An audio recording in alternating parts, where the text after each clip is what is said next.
ইসলাম হলো এক আসমানি ধর্ম, যার মৌলিক উদ্দেশ্যই হলো মানবজাতিকে অন্ধকার থেকে আলোর পথে নিয়ে আসা। পশুসুলভ মানুষগুলোকে সভ্যতার উচ্চ শিখরে পৌঁছে দেওয়াই হলো ইসলামের মূল উদ্দেশ্য। এমনই এক দৃষ্টান্ত স্থাপিত হয়েছিল ডাকাতি ও রাহাজানিতে অভ্যস্ত থাকা এক সাহাবীর ক্ষেত্রে, যিনি ইসলাম গ্রহণের পূর্বে ছিলেন শীর্ষ পর্যায়ের এক ডাকাত, কিন্তু ইসলামের সুশীতল ছায়ায় যিনি হয়েছিলেন জান্নাতি এক মহামানব, যার নাম হলো আবু যর গিফারি রাদিয়াল্লাহু আনহু। আজকের ভিডিওতে আমরা এই সাহাবীর জীবনী নিয়েই আলোচনা করব।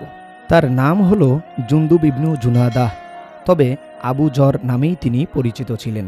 তিনি ছিলেন গিফার গোত্রের সন্তান। বাইরের জগতের সাথে মক্কার সংযুক্তি ঘটিয়েছে যে ওয়াদ্দান উপত্যকাটি, সেখানেই ছিল গিফার গোত্রের বসতি। মক্কার কোরাইশদের বাণিজ্য কাফেলা ওখান দিয়েই সিরিয়া যাতায়াত করত। এসব কাফিলার নিরাপত্তার বিনিময়ে যে সামান্য অর্থ লাভ করত, তা দিয়েই তারা জীবিকা নির্বাহ করত। ডাকাতি রাহাজানিও ছিল তাদের অন্যতম পেশা। মাঝে মাঝে তারা বাণিজ্য কাফেলা লুটতারাজ চালাত। আবু যর গিফারি রাদিয়াল্লাহু তাআলা আনহু ছিলেন এই কবিলারই একজন সন্তান। বাল্যকাল থেকেই তিনি অসীম সাহস, প্রখর বুদ্ধিমত্তা ও দূরদৃষ্টির জন্য ছিলেন সকলের থেকে স্বতন্ত্র।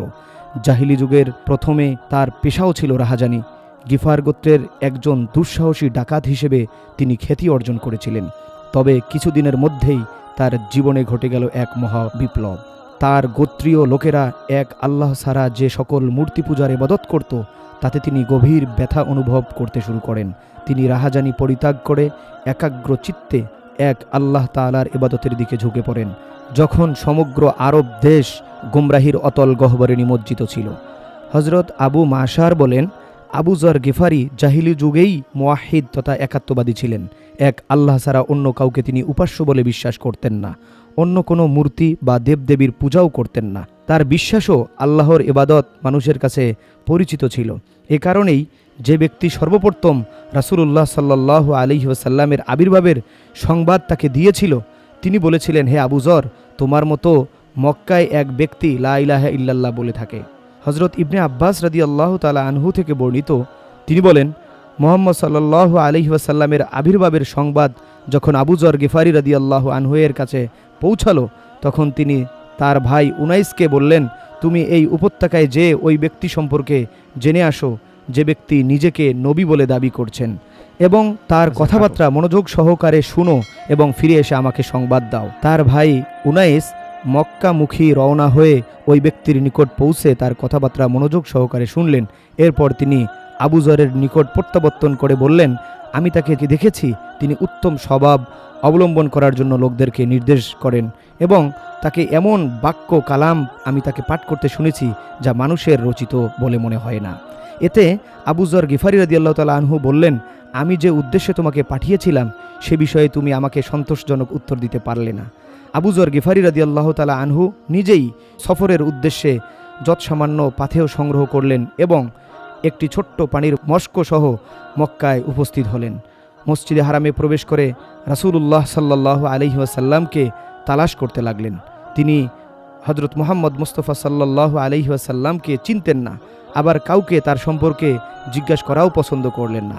এমতো অবস্থায় রাত হয়ে গেল। তিনি মসজিদে শুয়ে পড়লেন। হযরত আলী রাদিয়াল্লাহু আনহু তাকে দেখে বুঝতে পারলেন যে লোকটি বিদেশি মুসাফির হবেন। যখন আবু যর গিফারি আলী রাদিয়াল্লাহু তাআলা আনহুকে দেখলেন, তখন তিনি তার পিছনে গেলেন, কিন্তু সকাল পর্যন্ত একে অন্যকে কোনো কিছুই জিজ্ঞাসাবাদ করলেন না।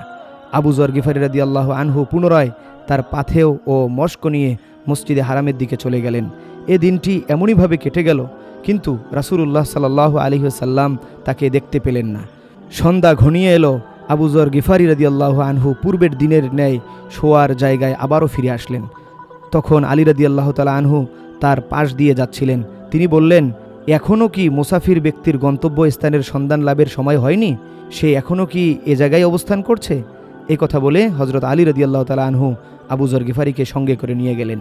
পথিমধ্যে কেউ কাউকে কোনো কিছুই জিজ্ঞাসাবাদ করলেন না। এমতো অবস্থায় তৃতীয় দিন হয়ে গেল। আলী রাদিয়াল্লাহু তাআলা আনহু পূর্বের ন্যায় তার পাশ দিয়ে যেতে লাগলেন। তিনি তাকে সঙ্গে করে নিয়ে গেলেন। এরপর তিনি তাকে জিজ্ঞাসা করলেন, তুমি কি আমাকে বলবে না কি কারণে তুমি এই মক্কায় আগমন করেছ? আবু যর গিফারি রাদিয়াল্লাহু আনহু বললেন, তুমি যদি আমাকে সঠিক পথ প্রদর্শনের পাকাপোক্ত অঙ্গীকার করো তবেই আমি তোমাকে বলতে পারি। হজরত আলী রাদিয়াল্লাহু তাআলা আনহু অঙ্গীকার করলেন এবং হজরত আবু যর গিফারী রাদিয়াল্লাহু আনহুও তার আগমনের উদ্দেশ্য বর্ণনা করলেন। পরিশেষে হজরত আলী রাদিয়াল্লাহু আনহু আবু যর গিফারী রাদিয়াল্লাহু আনহুকে রাসূলুল্লাহ সাল্লাল্লাহু আলাইহি ওয়াসাল্লামের দরবারে নিয়ে গেলেন। আবু যর গিফারী সেখানে রাসূলুল্লাহ সাল্লাল্লাহু আলাইহি ওয়াসাল্লামের কথাবার্তা শুনলেন এবং ওই স্থানেই ইসলাম গ্রহণ করলেন।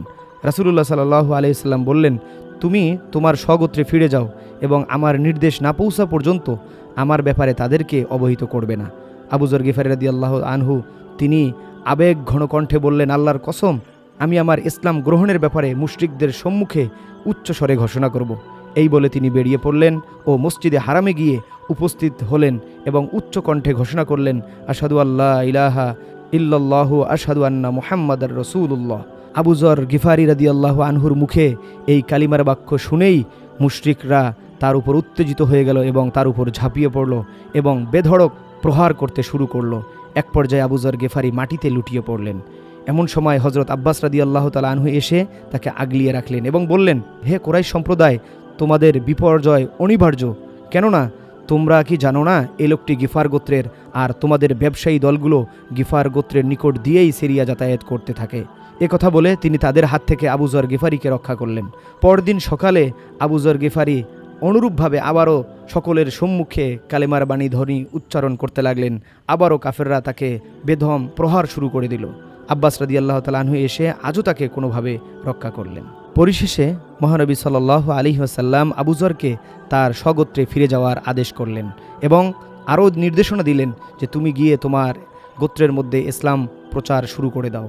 এই নির্দেশনা পাওয়ার পরেই আবু যর গিফারী স্বগোত্রে গিয়ে লোকদেরকে ইসলামের দিকে আহ্বান করতে থাকেন। এমনকি ওই গোত্রের সকল মানুষেই আবু যর গিফারীর ডাকে সাড়া দিয়ে ইসলাম গ্রহণ করল।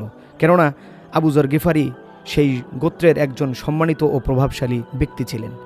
হিজরতের পর তিনি ও তার গোত্র মদিনায় চলে আসেন এবং মহানবী সাল্লাল্লাহু আলাইহি ওয়াসাল্লামের সাথে যোগ দেন। মুহাম্মদ সাল্লাল্লাহু আলাইহি ওয়াসাল্লাম একবার আবু যর গিফারী সম্পর্কে বলেছিলেন, আসমানের নিচে এবং জমিনের উপরে আবু যরের চেয়ে অধিক সত্যবাদী আর কেউই নেই। আবু যর গিফারী রাদিয়াল্লাহু আনহু মূলত বদর, উহুদ ও খন্দক যুদ্ধের পর মদিনায় হিজরত করেন, যার ফলে উপরোক্ত যুদ্ধগুলোয় তিনি অংশগ্রহণ করতে পারেননি। অগ্রগামী মুসলিম হিসাবে তাবুক যুদ্ধে অংশ নেবেন এটাই তার কাম্য ছিল, কিন্তু এ যুদ্ধে তাকে দেখা গেল না। আসলে আবু যর গিফারী মূল বাহিনীর পিছনে ছিলেন, যার উটনীটি ছিল মন্থর গতির। তিনি উটটিকে দ্রুত চালাবার চেষ্টা করেন, কিন্তু তাতে ব্যর্থ হয়ে জিনিসপত্র নামিয়ে কাঁধে তুলে পায়ে হাঁটা শুরু করে দেন। এদিকে মুসলিম শিবিরে কানাঘুষা শুরু হয়ে গেল। সাহাবায়ে কেরাম বলতে লাগলেন, আবু যর গিফারী পিছুটান দিয়েছে। খানিক বাদে মুসলিমরা দেখতে পেল দূর দিগন্তে একজন মানুষ একা একা হেঁটে আসছেন। তারা মুহাম্মদ সাল্লাল্লাহু আলাইহি সাল্লামকে ব্যাপারটি জানালেন। নবী করিম সাল্লাল্লাহু আলাইহি সাল্লাম বললেন, এটা যেন আবু যর গিফারীই হয়। সাহাবাগণ গভীরভাবে নিরীক্ষণ করে চিনতে পারল, যে বললেন, ইয়া রাসূলুল্লাহ, এ তো আবু যর গিফারীই আসছে। তখন নবী করিম সাল্লাল্লাহু আলাইহি সাল্লাম বলেন, আবু যর গিফারী, আল্লাহ আবু যর গিফারীর উপর রহম বর্ষণ করুন। সে একাকী চলে, একাকীই মরবে, কিয়ামতের দিন একাকীই হাসরের ময়দানে উঠবে। আবু যর গিফারী রাদিয়াল্লাহু আনহু ছিলেন প্রকৃতভাবেই সাদাসিদে, দুনিয়াবিমুখ ও নির্জনতা প্রিয় স্বভাবের মানুষ। মহানবী সাল্লাল্লাহু আলাইহি ওয়াসাল্লামের মৃত্যুর পর তিনি দুনিয়ার সাথে একেবারেই সম্পর্কহীন হয়ে পড়েন। তিনি দৃঢ়ভাবে বিশ্বাস করতেন, মুসলিমদের প্রয়োজনের বেশি সম্পদ জমা করে রাখা হালাল নয়। আবু যরের জুহুদ বা দুনিয়াবিমুখতা ছিল এতটাই কঠোর যে জনগণ ও শাসন কর্তৃপক্ষের সাথে তার ঠিকমতো বনাবনি হচ্ছিল না। ওসমান রাদিয়াল্লাহু তাআলা আনহু এর খেলাফতকালে আবু যর গিফারী শামে ছিলেন। তখন মুয়াবিয়া রাদিয়াল্লাহু তাআলা আনহু ছিলেন শামের গভর্নর। রোমানদের সাথে তখন মুসলমানদের যুদ্ধ চলছিল, তাই শাম হয়ে উঠেছিল গনিমতের আধার কেন্দ্র। প্রবল বিত্ত বৈভবের প্রভাবে আবু যর গিফারী রাদিয়াল্লাহু তাআলা আনহু খুশি ছিলেন না। তিনি মুসলমানদেরকে বকাঝকা করতেন। মুসলমানগণ সম্পদ জমা করত, সে কারণে আবু যর গিফারী তাদেরকে তিরস্কার করতেন। বিষয়টি জনমনে অসন্তোষের জন্ম দেয়।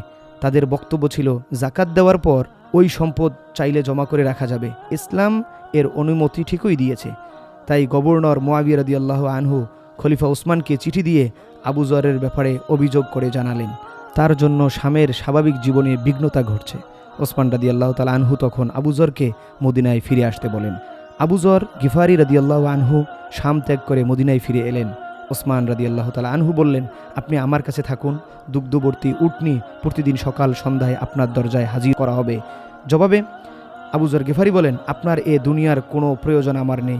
অতঃপর আবু যর গিফারি রাদিয়াল্লাহু আনহু মরুভূমির জনমানবহীন একটি জায়গা আর রাবজা প্রান্তরে চলে গেলেন। সেখানে একা একা জীবন কাটাতে লাগলেন এবং এক সময়ে 652 খ্রিস্টাব্দে সেখানেই ইন্তেকাল করেন। তার জানাজা নামাজের ইমামতি করেন প্রখ্যাত সাহাবী হযরত আব্দুল্লাহ ইবনে মাসউদ রাদিয়াল্লাহু তাআলা আনহু। কোনো একদিন এক ব্যক্তি আবু যরের কাছে এলেন এবং তার ঘরের চারিদিকে চোখ ঘুরিয়ে দেখলেন, গৃহস্থলীর কোনো সামগ্রী দেখতে পেলেন না। এরপরে আবু যর গিফারিকে জিজ্ঞাসা করলেন, আবু যর, আপনার সামানপত্র কোথায়? জবাবে আবু যর গিফারি বলেন, আখিরাতে আমার একটি বাড়ি আছে, আমার সব উৎকৃষ্ট সামগ্রী আমি সেখানে পাঠিয়ে দিয়েছি। আবু যর গিফারি রাদিয়াল্লাহু আনহুর ব্যাপারে নবী করিম সাল্লাল্লাহু আলাইহি ওয়াসাল্লাম যে ভবিষ্যৎবাণী করেছিলেন পরবর্তীতে তাই সংঘটিত হয়েছিল। নবী করিম সাল্লাল্লাহু আলাইহি ওয়াসাল্লাম বলেছিলেন, আবু যর গিফারি একা একাই ইন্তেকাল করবে, পরে বাস্তবেই তাই দেখা গেছে। আজকে এ পর্যন্তই। সাথে থাকার জন্য ধন্যবাদ। আসসালামু আলাইকুম ওয়া রাহমাতুল্লাহি ওয়া বারাকাতুহু।